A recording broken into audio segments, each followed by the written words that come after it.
Hi guys, welcome back to Didsbury Art Studio. I'm Sally, if you haven't met me before.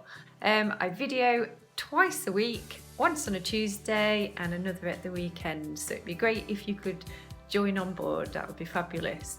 And in today's video, as you know, I've been doing some textile techniques that can be used in schools or just about anywhere really. I've been using some charity shop fabrics that I got, some pink satin and some white sort of netting, very fine netting.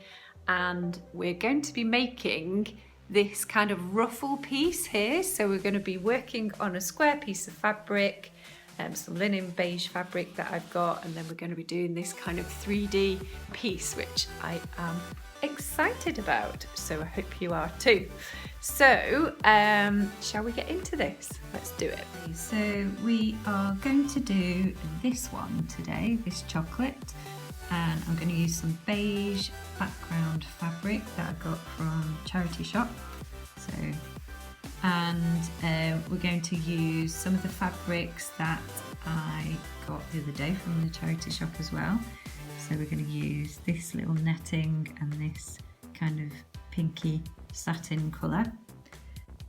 And what I want to try and do is interpret these little pinky sort of textural bits on the top of the chocolates. So I'm going to use a variety of different ruffles, just different sizes. So to get this sort of effect here, this ruffle, we are going to need a large piece of your satin fabric, and I've used some of the netting there on top, and you're going to fold it in half, and then you're going to fold it in half again. So we're going to end up with layers. And the best thing to do is to find something that you can draw around. So for my larger circles, I've just drawn around this, and I'm just using a water soluble pen, so you can just draw around the edge there. And I did 7 of those. Did a smaller one which looks like this, and I just drew around this pot here, so slightly smaller circle, and I did 3 of those. So each of those have 8 layers. So 3 of the smaller ones, and I've gone for 7. So there's the 6 circles, 6 made up of 8 fabrics, and that's my 7th one, which I've already sewn, which I'm going to show you how to do in a second. And yeah, just to say that when I have worked in schools, I've designed art projects sort of for years, which I absolutely love doing. And yeah, you've got to kind of just think about sort of interpreting your drawings into textiles and what's the best sort of fabric, translate your drawing into what you feel is the most appropriate way. So you might be inspired by a technique, or you might be inspired by an artist. So this is really just to show you one textile technique, and then you can make a decision about whether you want to use it in your own artwork. So what you want to do next is you want to iron your fabrics on a gentle heat. And what you need to do is obviously remove the water-soluble pen, and then what you need to do is you're going to fold half, and then we're going to fold it again. And obviously it's really pretty chunky now, you see that? So but we need it the kind of fullness of the ruffle. What you need to do really carefully is make sure that your sewing machine is set on straight stitch. So for me on the Bernina it's 0, and down here I've got it on number 3, this underneath here. And oops, there we go. I'm just going to do a straight stitch, and this is basically just to hold it together.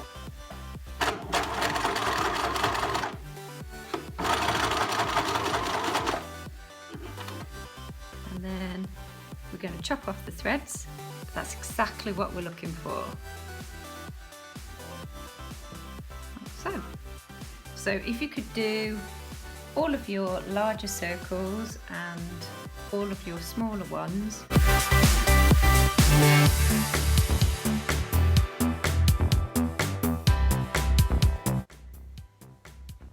So here we are.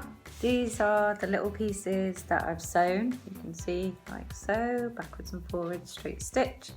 And there is quite a few of them here. So I've got 7 of the larger ones, and I've got 3 of the little smaller ones. So what I would do, hello. So what I would do now is I've got my little piece of background fabric, which I've just used the pinking shears on the edge to avoid fraying. And I'm going to look at my drawing and design my little pieces of fabrics onto here, and then I need to sew them on the sewing machine.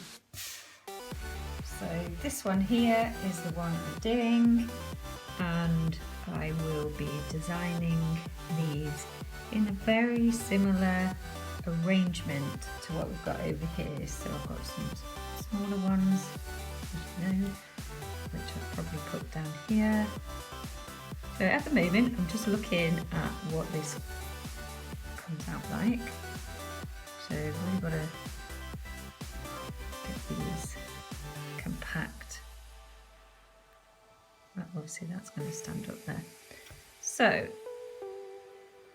yeah, really quite nice. So what I need to do now is just individually sew them on. So I'll show you how to do that.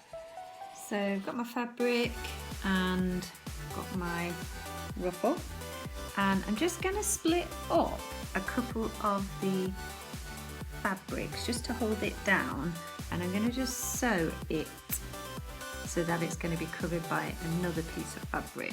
So I'm going to sew it just here, just a little bit of a stitch, straight stitch, backwards and forwards, just to secure it.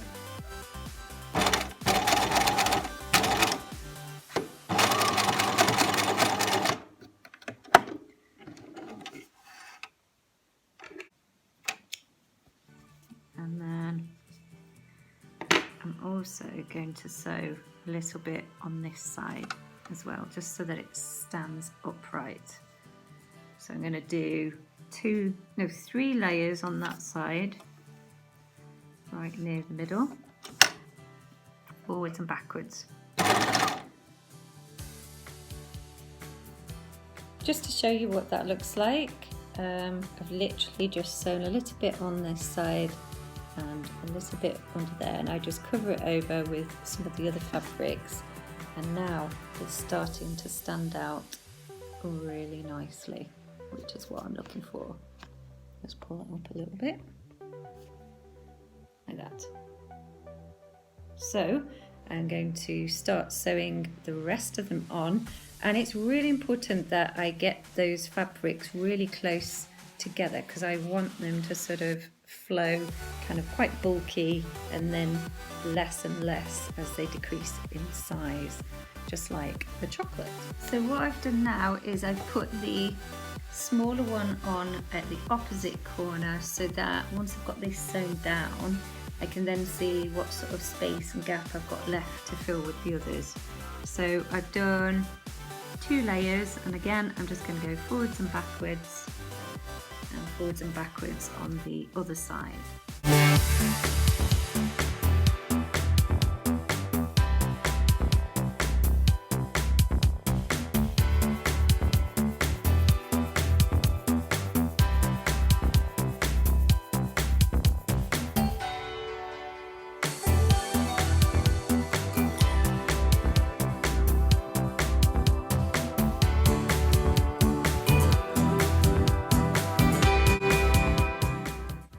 There you go guys, that's it finished.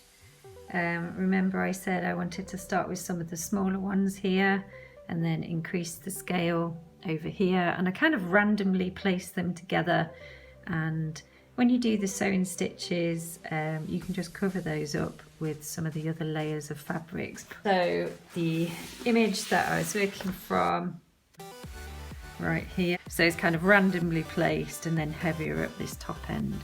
So I tried to achieve that effect. Now next, I'm going to have a look at it, what it would look like on the mannequin.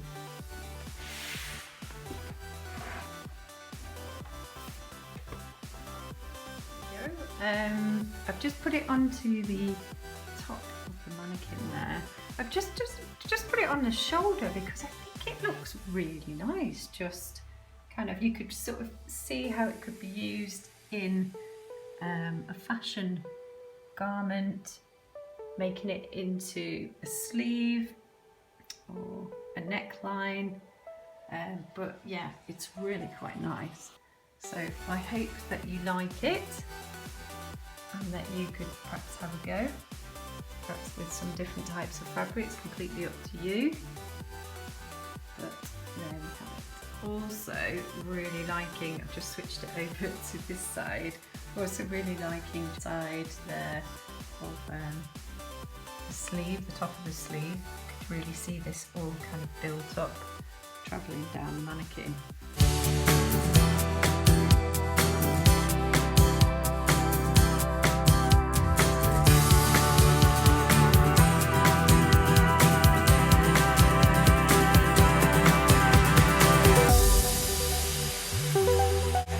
Enjoyed the video today. Once you've made your sample, you can just kind of pin it onto a top, or you can make more of it. Doing a series of samples, as you know, every week, which is to do with kind of a chocolate project that I did. And if you haven't seen those chocolate drawings that I did, I've got loads of videos that you can catch up on, so do take a look. But yeah, every week I'm going to be translating some of those, and this was today's, so I hope you enjoyed it. So I will see you very soon, guys. I hope that you're having a good week. Things are really well with you all, and yeah, we're getting into the autumn term, so here we go. All right.